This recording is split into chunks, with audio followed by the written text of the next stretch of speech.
One day, you were their whole world. Now, you can barely get a returned call. Have you ever found yourself thinking, when did everything change between me and my children? You were there for it all, sleepless nights, scraped knees, broken hearts. You gave up your time, your energy, sometimes even your own dreams, just to help theirs take flight. But now, when you speak, they talk over you. When you offer wisdom, they roll their eyes. When you need a hand, they're suddenly too busy. And the worst part? You start to feel invisible in the very lives you helped build. If that sounds familiar, you're not alone. So many parents reach a moment when the roles silently shift, when you're no longer the hero, but somehow the background noise. It hurts. Deeply. And no one prepares you for that kind of pain. Your first instinct might be to get angry, to remind them what you've done, to pull away in silence. But that rarely brings them closer. Have you ever sat quietly and wondered? The truth? Respect isn't reclaimed through guilt, it's earned again through calm strength, quiet boundaries, and unshakable self-respect. And today, we're going to talk about exactly how to do that, step by step. Let's start with something that might hit close to home, trying too hard to please them. Have you ever said yes when you really wanted to say no, just to keep the peace? Or gone out of your way to do something for your children, even when it made you feel uncomfortable, just so they wouldn't be upset? Many parents do this without realizing. Maybe you rearranged your whole day to babysit the grandkids, even when you weren't feeling well. Or you let them speak to you in a tone that made your stomach turn, just so you wouldn't seem difficult. But here's what's important to understand. The more you chase their approval, the less they respect you. Not because they are ungrateful or bad people, but because human nature tends to value what stands strong, not what always yields. There was a woman I once met, Margaret. She had raised 3 children with everything she had.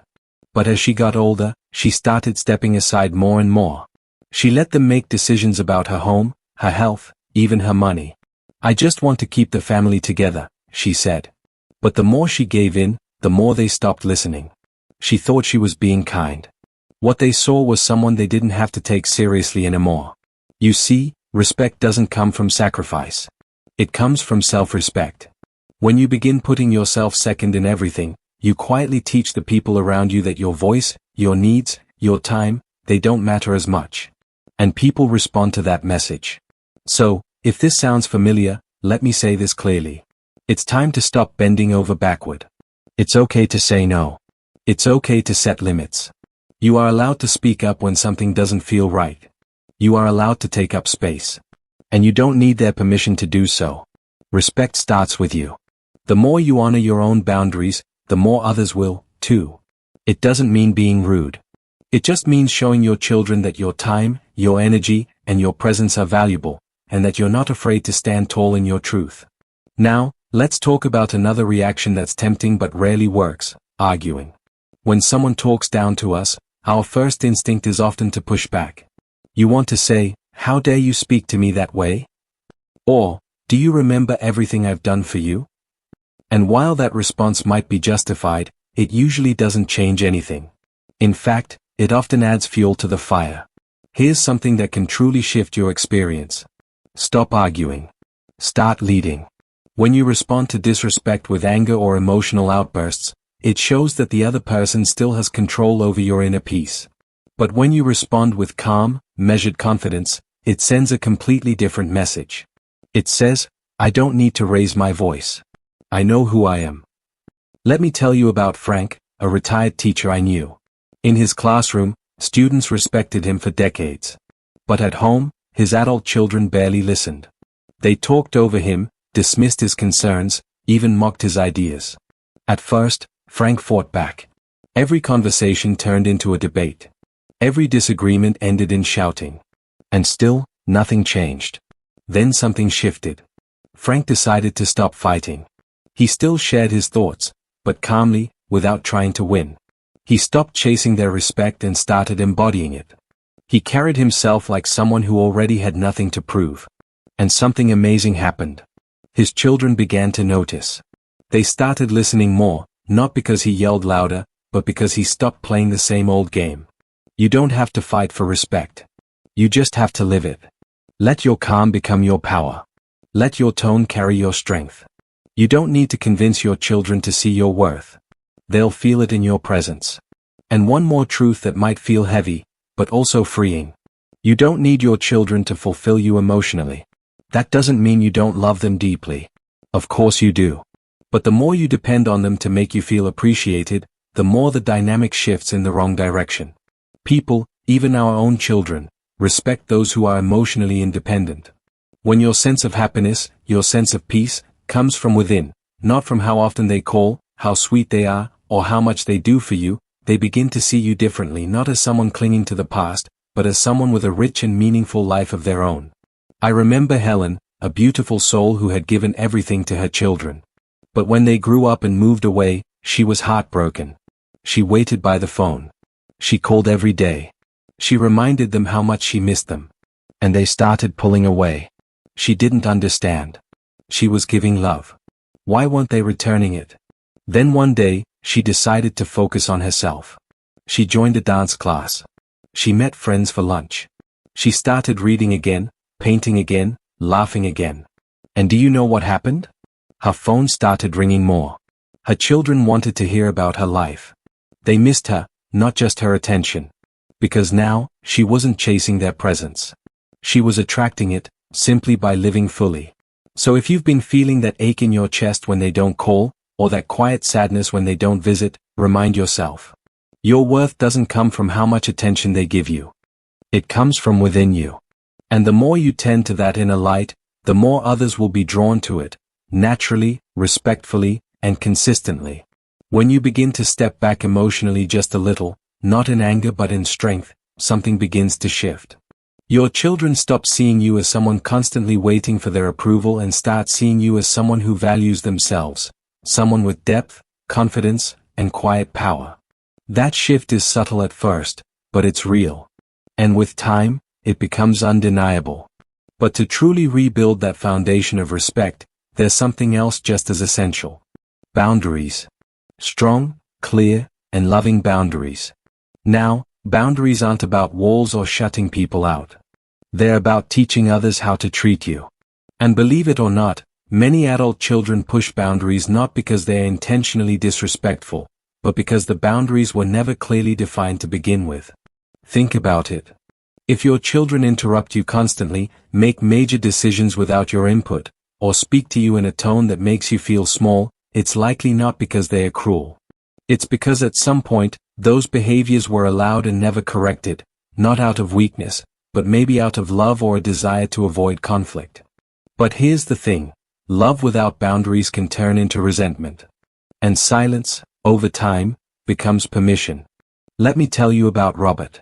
He was a proud retired businessman, confident in every room, respected by everyone who had ever worked with him. But at home with his grown children, things were different. They interrupted him mid-sentence. They rolled their eyes when he offered advice. They spoke to him as if he didn't know how to live his own life. At first, he let it slide. It's not worth arguing, he thought. They're just being stressed or tired. But each time he stayed silent, they pushed further. Until one day, during dinner, one of his sons snapped at him for the way he handled a simple story. That night, something changed. Robert didn't yell. He didn't shame them. He simply waited. And when things calmed down, he said calmly but firmly, "You don't have to agree with everything I say. But I expect to be spoken to with respect, and if that's not possible, I'll excuse myself from conversations like this." It was quiet after that. But something powerful had happened. He didn't threaten. He didn't argue. He just made it clear, this is the standard. This is what I allow in my presence. And over time, it worked. His children realized he meant it. They didn't lose access to him, but they began to earn his engagement. Respect became part of the new dynamic, not because he demanded it, but because he required it. Boundaries are not about control. They're about clarity. And when your boundaries are clear, the people in your life, yes, even your children, begin to show up differently. They realize your time, your energy, and your company are valuable. Not guaranteed. Not owed. But cherished. Now, there's one more pattern that often gets overlooked, and this one can be especially hard for parents. It's the habit of giving over and over again without appreciation. You know what I'm talking about. You offer to help. You give advice. You give time, energy, sometimes even money, because that's what you've always done. And maybe in your heart, you're not even doing it to get something back. But still, it hurts when it goes unnoticed. When they don't say thank you. When they expect it. When they take and take, but never pause to check in on you. It's natural to want to give. That instinct doesn't go away with age. But here's what's important. When you keep giving without boundaries or acknowledgement, you don't teach them to love you more.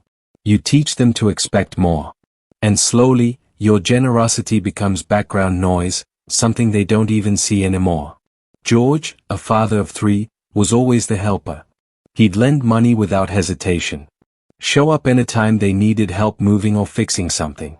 Even in his 70s, he rearranged doctor appointments just to babysit on short notice.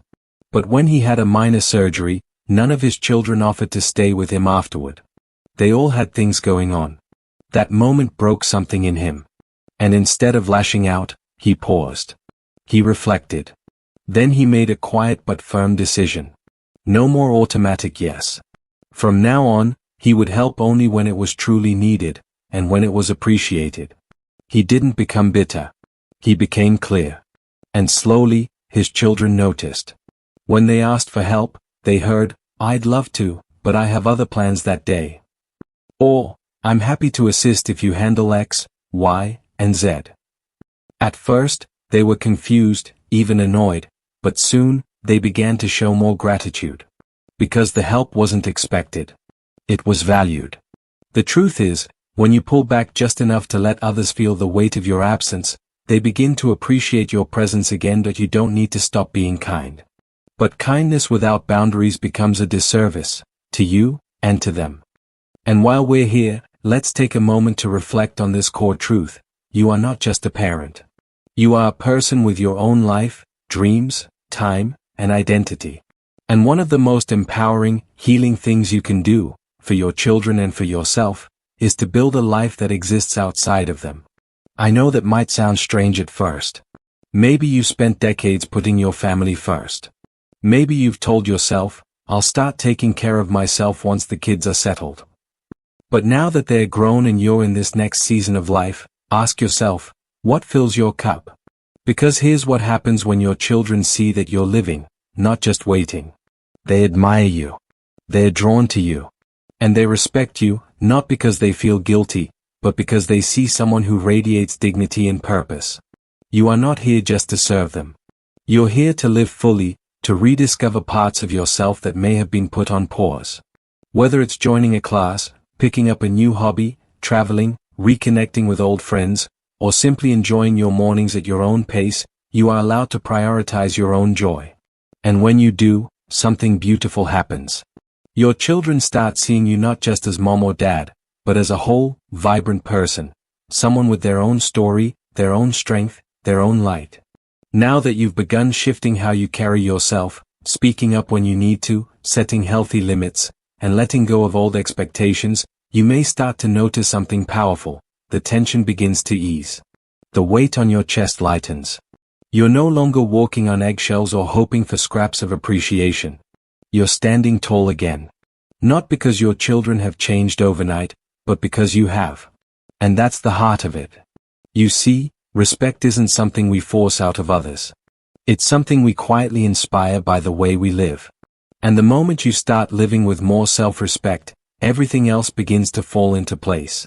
Let's revisit something simple but often forgotten. You matter. Not for what you give, not for how much you've done, but simply because you are you. And the world, and your family, need the version of you who feels confident, clear, and calm. The version who doesn't shrink to keep the peace, but who stands in truth with love. That version changes everything. You might be surprised by how your children begin to respond. Maybe they call a little more often. Maybe they speak more gently. Maybe they start asking for your opinion and actually listen. These aren't just coincidences. These are the effects of you reclaiming your place in the relationship, not through demand or guilt, but through presence, dignity, and self-worth. But even if they don't respond right away, please don't lose heart. Sometimes, people need time to adjust. They've grown used to a version of you that always said yes, stayed quiet, or gave endlessly without asking for anything in return. When you begin to shift that dynamic, it may be uncomfortable at first, for them, and even for you. But that discomfort is part of growth. And it's worth it. Remember, love and respect are not the same thing. You can love your children deeply and still set limits. You can care about them with all your heart and still say, I won't be spoken to that way. That's not harsh. That's healthy. That's what real, mature relationships look like. And in many cases, these shifts do more than just change how you're treated, they strengthen the bond. Because when your children see that you value yourself, it invites them to value you too. When they see you living a full life, enjoying your hobbies, connecting with friends, speaking with confidence, they begin to admire you again.